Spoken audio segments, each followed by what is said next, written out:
Hay que tener en cuenta que la ciudadanía navarra tiene reconocido el derecho a conocer el euskera y, por tanto, el compromiso de Euskara Bidea, con la finalidad de cumplir ese derecho, adopta una serie de medidas que lo garanticen. Por una parte, busca el Gobierno de Navarra aumentar la oferta pública en la medida en que sea posible.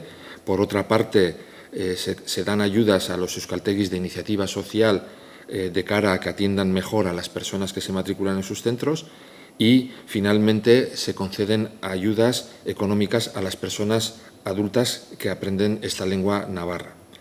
El lema de la campaña es «No te pierdas la oportunidad de aprender euskera».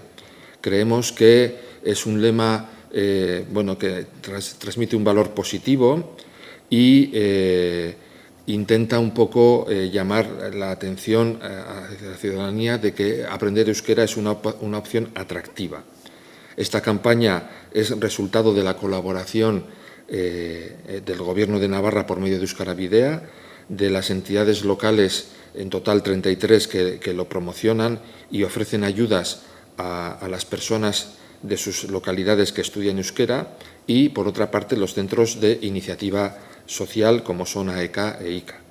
Ahora también sí que quiero hacer una referencia respecto a las ayudas que el Gobierno de Navarra concede en este ámbito. Por una parte, ya he hecho una mención a las ayudas al alumnado. Ya está publicada la convocatoria de ayudas para el curso 2019-2020, que está dotada con un total de 150.000 euros, y el plazo para solicitar las ayudas se abrirá el 1 de octubre y terminará el 31 de octubre. En el curso 2017-2018 se matricularon un total de 5.931 estudiantes y en el curso 2018-2019 se matricularon un total de 6.358, lo que supone un incremento porcentual de más de 6 puntos.